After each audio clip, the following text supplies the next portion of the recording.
MTN, the great South African cellular telephone company, is being sued in America for causing the death of thousands of Americans during the course of the Iraqi war. This is a very important story. It is a very important story, considering that the news revolves around our president, Cyril Ramaphosa.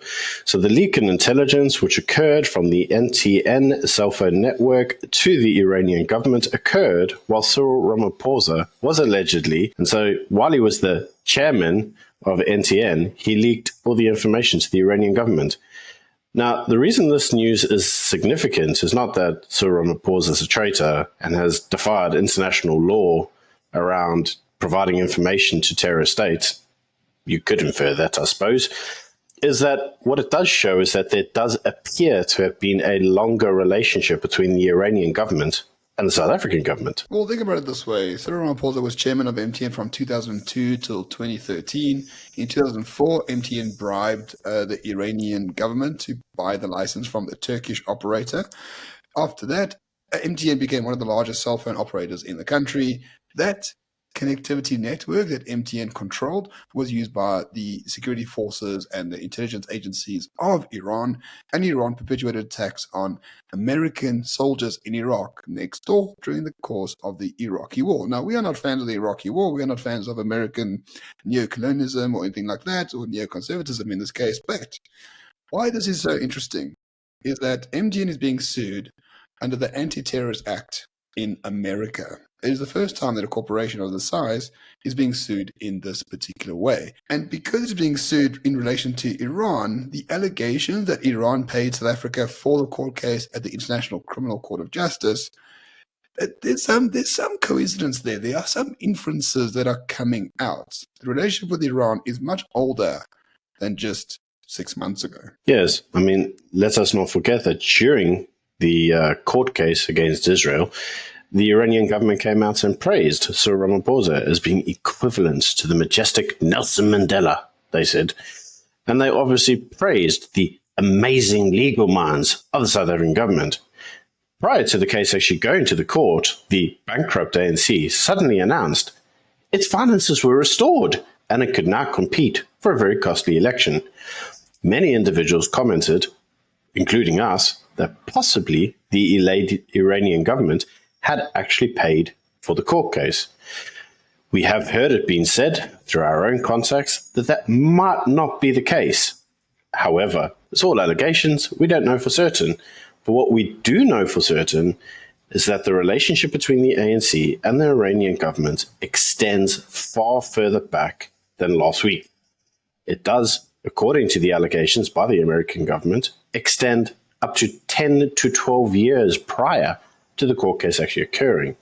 So one has to raise the question, is the Iranian government sponsoring the South African government? And could you now infer that the South African government is now nothing more than a proxy state of Iran? And a proxy state not in terms of our physical state, but in terms of our international foreign diplomacy. So the South African government, for a long period of time, ever since 1994, has often asked for donations from other governments. Indonesia gave Nelson Mandela $50 million in 1996. Other tin pot dictators gave a few tens of millions of dollars to the ANC over the course of the last 30 years to fund elections or to pay salaries or whatever the case might be. And in return, the ANC would do their international diplomacy through the channels of their donors, i.e. international governments.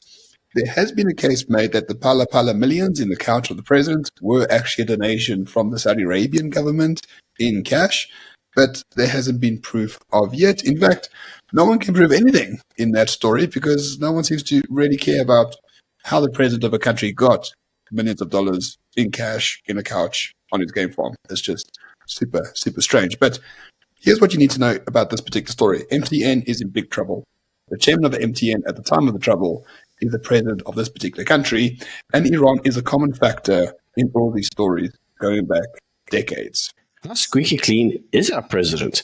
Because here is yet another example of this president possibly being in trouble with the largest superpower in the world for financing terrorism. We cannot understate just how big a deal this is. This isn't some money in your couch. it's not just money laundering, it's terrorism financing. This can personally get you blacklisted. This can personally have sanctions applied to you personally for funding terrorist regimes.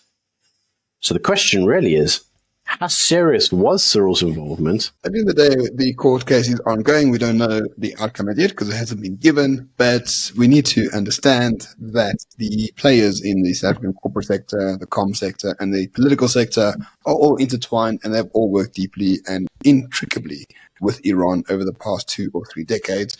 There is no reason to suggest that has ended in any meaningful way. MTN to this day is still in Iran, and the chairman of MTN, when this happened, is now the president of the country, which ironically is being called the Nelson Mandela of the era by Iran itself.